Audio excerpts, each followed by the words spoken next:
తపన కూడా ఉంటుంది అనేది. రైట్.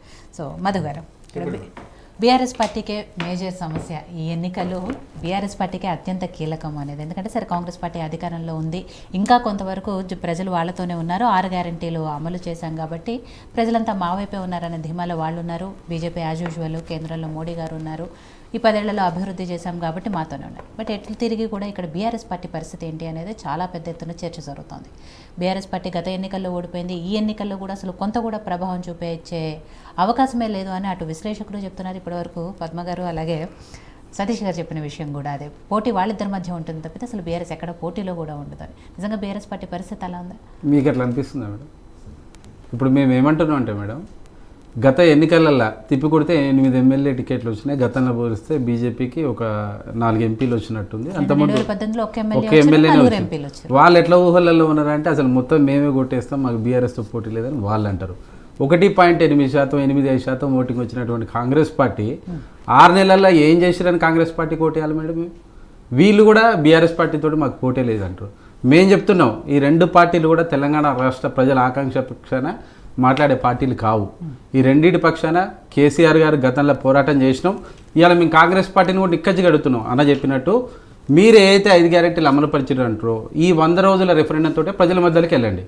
ప్రజలు గినక 4,000 రూపాయలు పింఛన్ తీసుకుంటే బరాబర్ కాంగ్రెస్ పార్టీ కొట్టేయండి. ప్రజలు గినక కడుపు నిండా నీళ్లు తాగుతుంటే బరాబర్ కాంగ్రెస్ పార్టీకి వేయండి. ప్రజలు గినక రైతు బంధు గినక మీకు వచ్చుంటే గినక కాంగ్రెస్ పార్టీకి వేయండి. 2 లక్షల రుణమాఫీ గినక జరిగితే గినక మీరు కాంగ్రెస్ పార్టీకి వేయండి. 30,000 ఉద్యోగాలు మా పీరియడ్లో ఇచ్చి నోటిఫికేషన్ ఇచ్చి మేము ఉద్యోగాలు వేసినామని చెప్పుకుంటున్న మీరు ఒక పెన్ను పెట్టింది లేదు, ఒక పేపర్ పెట్టింది లేదు, ఒక పైసా ఖర్చు పెట్టింది లేదు, ఉద్యోగం పెట్టింది లేదు. ప్రజలకి నిజంగా నిరుద్యోగ యువతకి 100 రోజులలో కనుక మీరు ఉద్యోగాలు ఇస్తే కాంగ్రెస్ పార్టీకి ఓటేయండి. ఇట్లా చెప్పుకుంటా పోతే మహిళలకి 2,500 రూపాయలు కనుక ఇచ్చుంటే కాంగ్రెస్ పార్టీకి ఓటేయండి. మీ పార్టీకి అభ్యర్థులే లేక మా పార్టీలో ఉన్న అభ్యర్థులను తీసుకుపోయి కనీసం కండవ కూడా మార్చకుండా వాళ్ళ ఎమ్మెల్యే సభ్యత్వానికి రాజీనామా చేయకుండా వాళ్ళని అభ్యర్థిగా పెట్టుకోవాల్సిన అవసరం మీకు ఎంత కర్మే వచ్చిందంటే? మీరు దానం నాగేందర్ లాంటోడు ఇళ్ళ ఉన్న రోజులు వాడుకున్నాడు, ఇలా తీసుకుపోయి ఆయన్నే పెట్టుకున్నారు. మహేందర్ రెడ్డి 2 దఫాలల్లా మా దాంట్లో పెద్ద పెద్ద పదవులు అనుభవించిండు, వాళ్ళ భార్య అనుభవించింది, వాళ్ళ తమ్ముడు అనుభవించారు. మళ్ళీ ఆయన తీసుకొని పెట్టుకోవాల్సిన అవసరం ఏమొచ్చిందండి? నికార్సైన కాంగ్రెస్ పార్టీలో 2 దఫాలలో అధికారం లేకపోయినా నిక్కచ్చుకున్నటువంటి వాళ్ళు ఎందుకు పెట్టట్లేదండి? అంటే ఈ 2 పార్టీలు కూడా అతిపెద్ద గేమ్ ఆడబోతున్నాయి. మోడీతో చోటేమియా బడేమియా ఒప్పందం, చీకటి ఒప్పందం జరిగింది. ఎక్కడైతే బరాబర్ కూడా బీజేపీ అభ్యర్థిని కల్పించే సందర్భాలలో డమ్మీ అభ్యర్థుల కోసం ఎదుగుతున్నారు వీళ్ళు. ఇప్పటికి కూడా హైదరాబాద్ క్యాండిడేట్ పెట్టకపోవడానికి, కరీంనగర్ క్యాండిడేట్ పెట్టకపోవడానికి కారణం అదే. ఇక బీజేపీ పరిస్థితి చెప్పాల్సిన అవసరం ఏం చెప్తారు? మేడం చెప్తున్నది బజ్జీలు అమ్ముకుంటూ ఉద్యోగమేనట, మళ్ళీ పిజ్జాలు అమ్ముకుంటూ ఉద్యోగమేనట.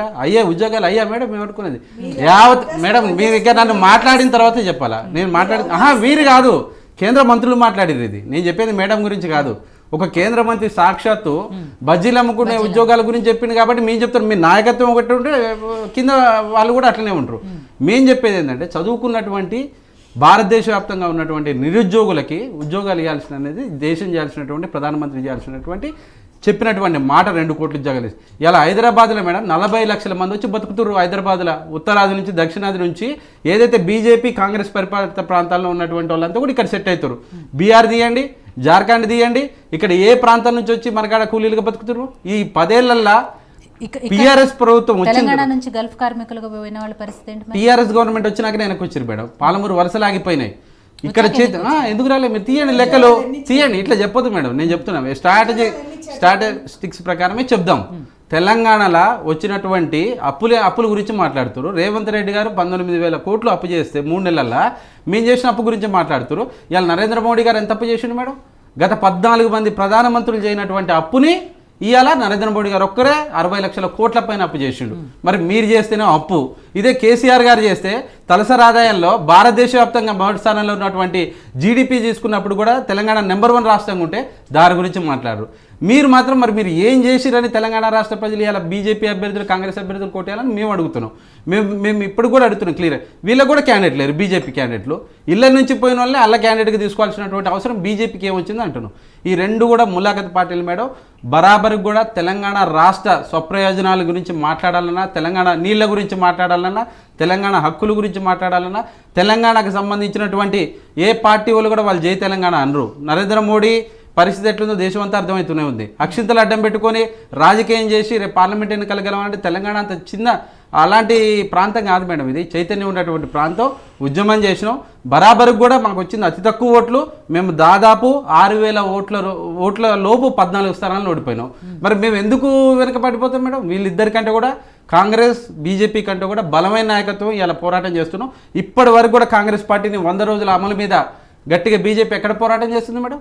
కేసీఆర్ గారు బస్సు యాత్ర చేసుకుంటా చనిపోయినటువంటి రైతుల దగ్గరికి పోయి పంట నష్టం పాడైతే అది కేంద్రం మీద ఒత్తిడి చేయాల్సినటువంటి కాంగ్రెస్ పార్టీ మాట్లాడదు.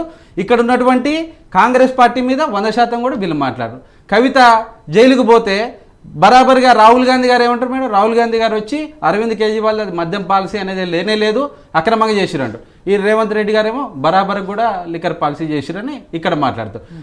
రాహుల్ గాంధీ గారు మేనిఫెస్టోలో ఏం పెట్టారు మేడం? పార్టీ కనుక మారితే సభ్యత్వాన్ని రద్దు చేసేయాలని చెప్పి చెప్తారు.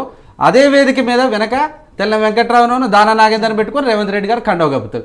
అంటే రేవంత్ రెడ్డి గారు కాంగ్రెస్ పార్టీలో ఉన్నారా, లేదా నరేంద్ర మోడీ గారితో ములాఖత్ ఉన్నారా, లేదా రేపు ఏక్నాథ్ షిండేగా మారి కాంగ్రెస్లో ఉన్నటువంటి పాత పోరాటం చేసిన వాళ్ళందరినీ పక్కన పెట్టి ఇవాళ మీ మీద ఎవరైతే ఇబ్బందికరమైన పరిస్థితుల్లో బీఆర్ఎస్ పార్టీలో ఉన్నటువంటి నాయకులు ఎవరి మీద అయితే ఎలిగేషన్లు ఉన్నాయో వాళ్ళని మీరు తీసుకొచ్చుకుంటారు. కేకేకి ఏం తక్కువ చేసినామని మీ ఇవాళ తీసుకొచ్చి మళ్ళీ నెత్తిరి పెట్టుకురు మేడం మీరు మీ పార్టీలో. ఎందుకంటే ఈయన కూడా వలస వచ్చినటువంటి పక్షి కాబట్టి, రేవంత్ రెడ్డి గారి విధానాలు కూడా వలస విధానాలే ఉంటాయి కాబట్టి ఈ పార్లమెంట్ ఎన్నికల తర్వాత బరాబర్ కూడా బీజేపీతో ములాఖత్ అయ్యి బరాబర్ కూడా కాంగ్రెస్ పార్టీని అల్లవిలీనం చేసి కాంగ్రెస్ పార్టీని నమ్ముకున్న నిండా ముంచుతారంటానికి మాత్రం మేము బరాబర్ చెప్తాం. తెలంగాణ ప్రజలు పోరాటాలు ఆకాంక్షలు వాళ్ళకి మంచి జరగాలన్నా చెడు జరగాలన్నా చెడుకు దూరంగా ఏం జరగాలన్నా కానీ కేసీఆర్ గారి నాయకత్వం అయితేనే ప్రజలు నమ్ముతారు. ఇప్పుడు మీకు ప్రజాస్పందన చూస్తుంటే కూడా అర్థమైపోతుంది. మేము పెట్టిన అభ్యర్థులు బరాబర్ కూడా గెలవబోతున్నారు. ఇంకోటి కూడా చెప్పబోతున్నాం, అతిపెద్ద సామాజిక వర్గం అన్న కూడా ఉంది కాబట్టి చెప్తున్నాం. మాదిక సామాజిక వర్గంలో కనీసం ఒక స్థానాన్ని ఇవ్వలేనటువంటి దుస్థితి కాంగ్రెస్ పార్టీకి ఎందుకు వచ్చింది? 60 లక్షల మంది పైన ఉన్నటువంటి జనాభాలో కాంగ్రెస్ నిలబెట్టిందే మాదిగలు మేడం. మెజారిటీగా ఏ పార్టీలో ఉన్నా కానీ సానుకూలంగా మొదటి ఉంచింది కూడా ఆ పార్టీ సామాజిక వర్గానికి ఉంది. మరి ఇలా వాళ్ళని కాదనుకొని మా పార్టీలో నిండా పదవులు అనుభవించి ఆయనకు సబ్ క్యాస్ట్లో ఉన్నటువంటి కడియన్సీఆర్ని మళ్ళా మాదిగలను అన్యాయం చేయడానికి తీసుకొచ్చుకొని రేవంత్ రెడ్డి గారు పెట్టుకోవాల్సినటువంటి దౌర్భాగ్యం ఏమొచ్చింది? మరి ఇందులో ఉన్నటువంటి ఆ సామాజిక వర్గానికి సంబంధించిన నేతలు కూడా దాని మీద స్పందించాల్సిన అవసరం వచ్చింది. ఇలాంటి వెన్నుపోటుదారులతోటి కేసీఆర్ గారిని ఎటైతే నమ్మకం ద్రోహం చేసిరో వీళ్ళందరికీ కూడా ప్రజలు బుద్ధి చెప్తారు మేడం. అక్కడ నికార్సైనటువంటి ఉద్యమ నాయకుడికి మాదిగ సమాజానికి ఇలా కేసీఆర్ గారు టికెట్ ఇచ్చిండు. 21 ఏళ్ళు పట్టింది. ఇలాంటి వాళ్ళు ఉండబట్టే మాలాంటి ఉద్యమ నేపథ్యం వాళ్ళు కూడా వెలుగు రాకపోయి ఉండొచ్చు. కానీ ఇక నుంచి మాత్రము కాంగ్రెస్ పార్టీ జాగ్రత్తగా ఉండాలా. అలాంటి నమ్మక ద్రోహులు మీ చుట్టూరు కాబట్టి వాళ్ళతో వీళ్ళు కూడా బలి కావద్దు. బీజేపీ గురించి ఎక్కువ మాట్లాడుకోవడం కూడా వేస్ట్ మేడం. వాళ్ళు చేసిన అప్పులు దీని మీద ఏదైనా కానీ చర్చకు వస్తే దాని లెక్కల ప్రకారం చూస్తే వీళ్ళు ఇచ్చిన ఉద్యోగాల కంటే 100 రెట్లు ఎక్కువ టీఆర్ఎస్ పార్టీ ఇచ్చింది. కాబట్టి బరాబర్ కూడా పార్లమెంట్ ఎన్నికలలో వీళ్ళిద్దరికంటే మెజార్టీ స్థానాలు టీఆర్ఎస్ గెలవబోతుంది మేడం. రామకృష్ణ గారు, 3 పార్టీలు కూడా ప్రధాన పార్టీలే, 3 పార్టీలు కూడా 2 అంకెల టార్గెట్గా పెట్టుకొని ఎన్నికలకు వెళ్తున్న పరిస్థితుల్లో